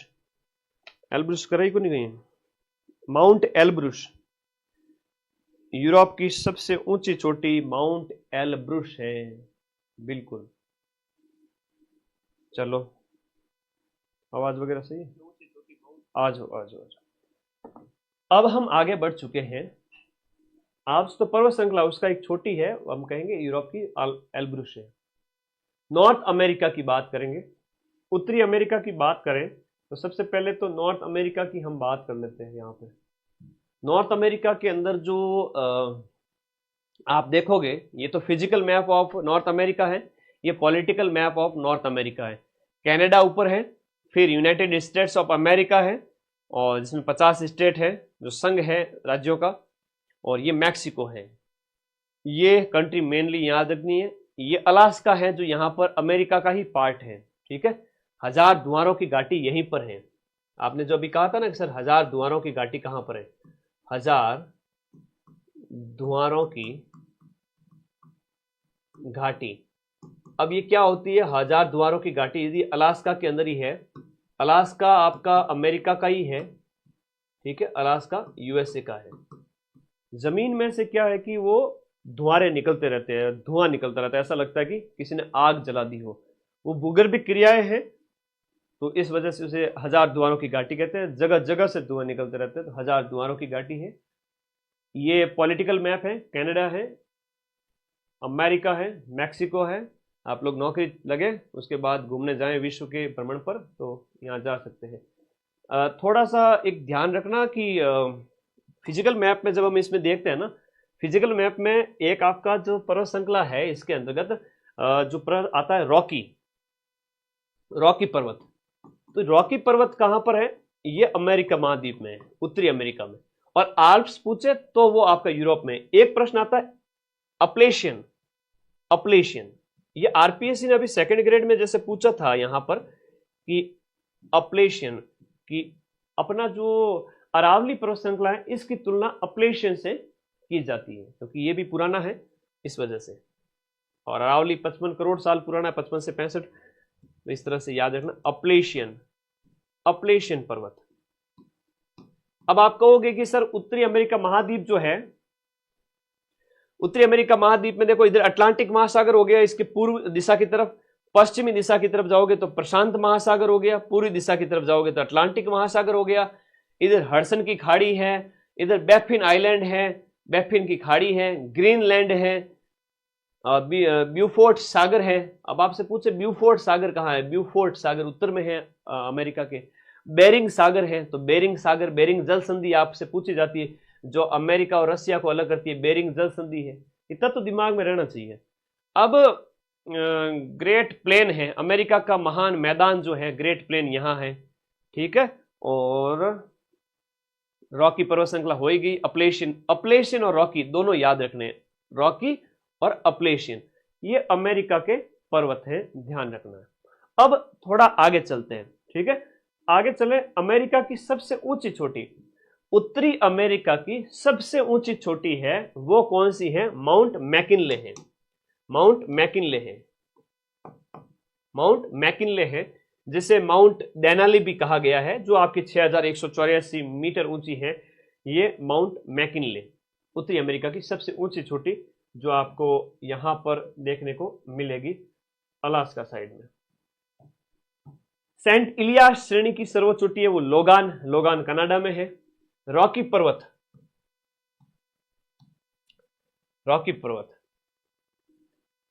देखो, हर एक महाद्वीप का सर्वोच्च बिंदु और निम्नतम बिंदु आप लोगों को याद होना चाहिए।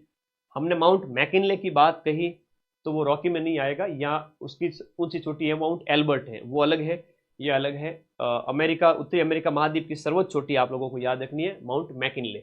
रॉकी पर्वत की बात करें, विश्व की दूसरी सबसे लंबी पर्वत श्रेणी है, जो आपके 4800 मीटर लंबी है, किलोमीटर लंबी है।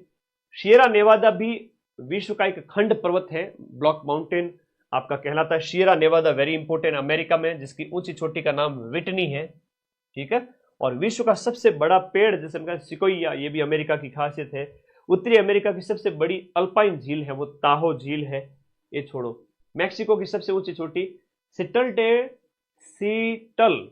सिटलटेपेटल पिको डी ओरिजाबा, मैक्सिको की। कुछ पठार हैं, देख लेते हैं, बाकी मेन चीजें आप लोग वापस देख लीजिएगा, मैं रिवाइज करवा दूंगा। उत्तरी अमेरिका के पठारों में एक आता है मैक्सिको का पठार। मैक्सिको कंट्री आपने देखा, सबसे उत्तर कनाडा यूएसए था, फिर मैक्सिको दक्षिण में। तो विश्व की सबसे बड़ी चांदी की खान है वो चिहुआ में स्थित है। नाम भी बड़ा गजब का है, चिहुआ, है ना। इस पठार के उत्तर में, मैक्सिको के पठार में एडवर्ड का पठार है, ओजार का पठार है, कैनेडियन शील्ड है। अब कैनेडियन शील्ड कहाँ है? अभी यहां पर अगर देखें तो आपके कैनेडियन शील्ड ये रही कैनेडियन शील्ड, ठीक है। तो कैनेडियन शील्ड है, ये भी एक पठारी क्षेत्र हो जाता है। कोलंबिया जो आपका ऊंचा पठार, कोलोराडो का पठार अमेरिका में। ग्रेट बेसिन इसके दक्षिण भाग में मृत घाटी स्थित है, जहां उत्तरी अमेरिका का निम्नतम बिंदु, ये ध्यान रखो, नॉर्थ अमेरिका का सबसे निम्नतम बिंदु, वेरी इंपॉर्टेंट है, निम्नतम बिंदु है वो है आपका bad water basin. Bad water basin कहां पर है? ग्रेट बेसिन पठार के अंदर। और सबसे ऊंचा बिंदु पूछे तो आप बताओगे कि माउंट देनाली है या माउंट मैकिनले है। दो चीजें आप लोगों को याद रखनी है इसके अंतर्गत, ठीक है। अब आगे बढ़ते हैं, ये कुछ पठार है, वापस से देख लेना, वो मैप दिया हुआ है उसके साथ मिलान कर लेना। कैनेडियन सिल्ट या लॉरेंसिया का पठार, ये आपका विश्व का सबसे बड़ा निकल उत्पादन के लिए जाना जाता है। विश्व का सबसे पुराने भूभागों में से एक है कैनेडियन सिल्ट। ये कैनेडियन सिल्ट क्या है सर? ये हमें भी बता दीजिए सर, कैनेडियन सिल्ट क्या है? कैनेडियन सिल्ट हमने अभी देखा, ये कैनेडियन सिल्ट, ये जो इलाका है वो आपके किसके लिए फेमस है? विश्व के प्राचीनतम भूभागों में से एक है और विश्व में सबसे बड़ा जो आपका निकल के लिए, निकल उत्पादन का स्थान रखता है, ठीक है। अब ये है अमेरिका का पॉलिटिकल मैप, ये अमेरिका का पॉलिटिकल मैप है। आप लोग अच्छे से देखना, कनाडा है, इसमें आप देखोगे कनाडा है, हडसन की खाड़ी वगैरह दिख रहा है। ये ग्रेट लेक्स है जो अमेरिका कनाडा की सीमा पर स्थित है, इन्हें कहते हैं महान झीलें। ये बड़ा अच्छा प्रश्न है। 5 महान झीलें हैं जो अभी हम देखेंगे। और ये लास्ट मैक्सिको हो गया, मैक्सिको की खाड़ी हो गई, बर्मुडा ट्रायंगल यहाँ पर स्थित है। ये लैटिन अमेरिकी कंट्री है, यहाँ पर जो जमैका वगैरह है, क्यूबा वगैरह है, ये सब इसमें आ जाते हैं। ये मध्य अमेरिका है और फिर दक्षिण अमेरिका आ जाएगा। उधर प्रशांत महासागर है, इधर अटलांटिक महासागर है। उत्तरी अमेरिका में कुछ मैदान हैं जिनकी हम बात करते हैं। अरे पीडीएफ फाइल मिलेगी क्या सर? मिलेगी ना, इस वीडियो के नीचे एक लिंक दिया हुआ ब्लैक कलर का, टेलीग्राम ग्रुप, वहां पर मिलेगी, ठीक है, ओके। तो देखो सब कुछ तो पटवारी में पढ़ा दिया है, अब क्या बैच में भी क्लासेस लेनी पड़ती मुझे रोज 8-10 घंटे, तो मैं वहां बिजी रहता हूँ। सब कुछ पढ़ा दिया है, करंट में करवा दूंगा, साइंस टैग करवा दूंगा, मैथ करवा दूंगा। इसके अलावा पटवारी में तुम्हें पूरे राजस्थान में सबसे ज्यादा पढ़ा है, इवन आने वाले एग्जाम्स में सब में पढ़ाऊंगा। आप बैच के अंदर दीपावली ऑफर चल रहा है, जो भी बैच है आपके, रीट है, लैब है, फर्स्ट ग्रेड, सेकंड ग्रेड, अपने भाई बहनों को बताएं, है ना। दीपावली ऑफर सिर्फ अगले 5-7 दिन तक और है, तो बढ़िया पढ़ लो, परचेज करके बैठ जाओ, बाद में पढ़ते रहना वीडियो के बाद में। कुछ महीने पढ़ना पड़ेगा, है ना, ऐसे सक्सेस नहीं मिलती है। सक्सेस के लिए 3-4 महीने कम से कम पढ़ो। उत्तरी अमेरिका के मैदानों में एक प्रेरी घास के मैदान, और गुरुजी बचपन से ही उत्तर नहीं आते हैं ना, तो हम प्रेयर करते हैं, और प्रेयर करते हैं भगवान प्रश्न याद आ जाए, तो प्रेयर से याद हो गया प्रेरीज। और प्रेरीज कहां पर है? उत्तरी अमेरिका में। प्रेयर करते हैं भगवान से, तो प्रेरीज घास के मैदान उत्तरी अमेरिका में स्थित है। मैसिसिपी बेसिन भी है, मैकेंजी नदी बेसिन भी है। विश्व की सबसे बड़ी गेहूं की मंडी है वो विनिपेग कनाडा में है। मांस के लिए शिकागो में, मांस की मंडी शिकागो में, मीट इंडस्ट्री के लिए शिकागो जाना जाता है। और आपका विनिपेग है वो आपके वीट के लिए जाना जाता है, वह से विनिपेग, वह से वीट, वीट मतलब गेहूं के लिए जाना जाता है। और ये प्रेरीज हैं जो उत्तरी अमेरिका में हैं। उत्तर नहीं आवा तब भगवान से प्रेयर करते हैं, प्रेरीज उत्तरी अमेरिका। आगे बात करें, यहां पर ग्रेट अमेरिका के कुछ मैदान मरुस्थल हैं। अब अमेरिका के कुछ मरुस्थल को देखें तो मैंने क्या कि विश्व के सारे मरुस्थल एक साथ ही डाले हैं आप लोगों के लिए। तो अमेरिका में तो ग्रेट बेसिन हो गया एक, तो हिंदी में भी लिख लेता हूं, ग्रेट बेसिन हो गया। फिर मोजाबे, अब मोजाबे करके इसको अफ्रीका मत कर लेना, मोजाबे या मोजाबे, ये अफ्रीका के अंदर नहीं है, अमेरिका के अंदर है। सोनोरन है, सोनोरन है, ठीक है, ये रहा सोनोरन, सोनोरन, ठीक है। और फिर देखो चिवाहुआ, नाम ही बड़ा खतरनाक है, चिवाहुआ, बोलो मेरे साथ साथ, ये रहा चिवाहुआ, चिवाहुआ, चिवाहुआ।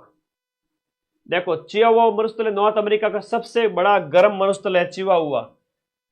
और चिवाहुआ बड़ा खतरनाक नाम है, चिवाहुआ मैक्सिको, मैक्सिको नीचे तो मैक्सिको है, मैक्सिको और उत्तरी अमेरिका की सीमा पर। मोजाबे और सोनोरन है वो भी मैक्सिको उत्तरी अमेरिका की सीमा पर। अभी बार बार मैं नहीं बताऊंगा कि ये कौन सा कंट्री है, तो भाई ये तो पॉलिटिकल मैप में आप लोगों ने देखा था, ये तो हो गया मैक्सिको, मैक्सिको, और ये हो गया आपका यूएसए।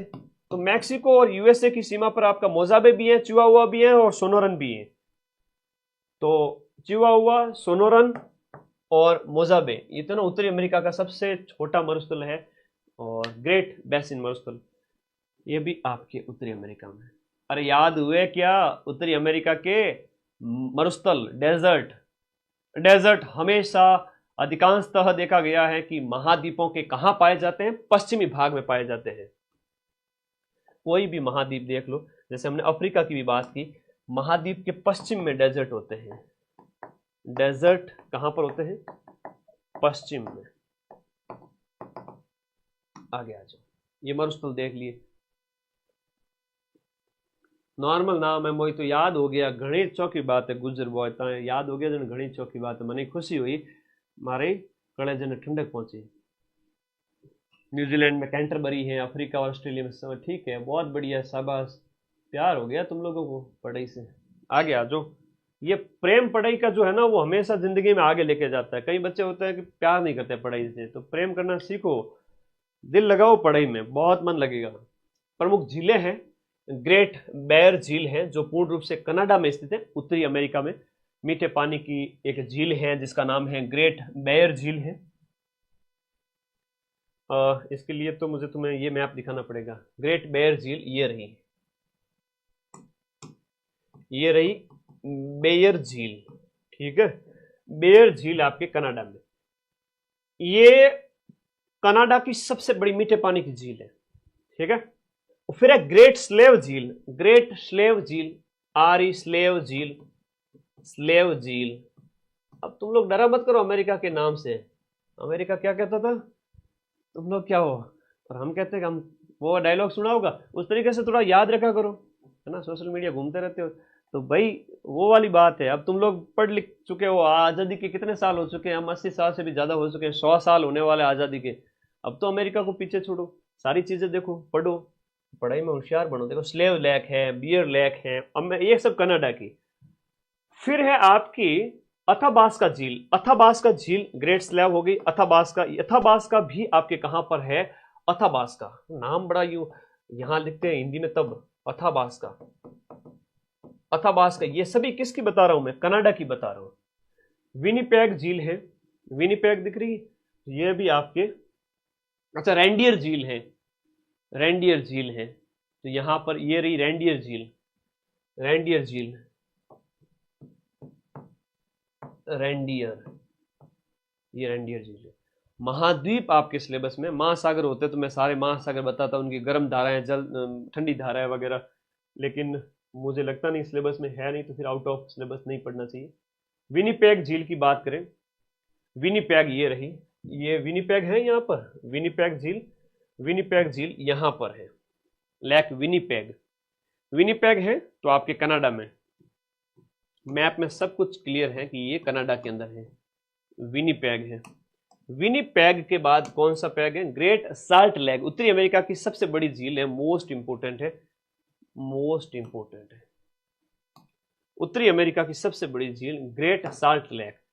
ग्रेट साल्ट लेक, ये आपका ग्रेट साल्ट लेक ये रही, ये यूएसए के अंदर स्थित है, ग्रेट साल्ट लेक।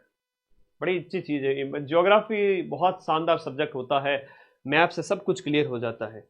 मिशिगन झील है ना, मिशिगन, ये भी अमेरिका की है, मिशिगन। अब 5 इंपोर्टेंट झीलें हैं जिनमें आपका लेक यूरन है, ओंटारियो है, मिशिगन है, सुपीरियर है, ये अमेरिका की 5 प्रमुख झीलें हैं, है ना, अंगुलिनुमा। आपसे परीक्षा में एक बार ऐसा ही वाले पेपर में ये पूछा गया था, काफी पहले वाला पेपर हुआ था 2010 के, हालांकि बार बार आता रहता है। अंगुलिनुमा झीलें, आप हाथ की अंगुली देखो, ये हाथ के पंजा है, तो पंजे अंगुलिनुमा झीलें आपके न्यूयॉर्क अमेरिका में आपके, ये अंगुलिनुमा झीलें की हम बात करें, ये न्यूयॉर्क में है, लेकिन ये जो है आपका 5 जिले हैं वो अमेरिका के मिड में हमने देखा। ये 5 जिले जो है ये आपके अमेरिका के पूर्वी दिशा की तरफ है, थोड़ा दिशा याद रखना। और सुपीरियर झील है वो क्षेत्रफल के हिसाब से विश्व की सबसे बड़ी मीठे पानी की झील, क्षेत्रफल की दृष्टि से विश्व की सबसे बड़ी मीठे पानी की झील वो है आपकी कौन सी? ग्रेट सुपीरियर झील, अमेरिका वाली, ठीक है। महान झीलें अमेरिका और कनाडा की सीमा पर हैं, इनमें 5 झीलें आती हैं, 5 झीलें हैं, यूरन, एरी, ओंटारियो, मिशिगन, ये इसके अंतर्गत आ जाती है, ठीक है। सुपीरियर बता दिया, अंगुलिनुमा झीलें अमेरिका न्यूयॉर्क में है, और कहाँ कौन सी झील है?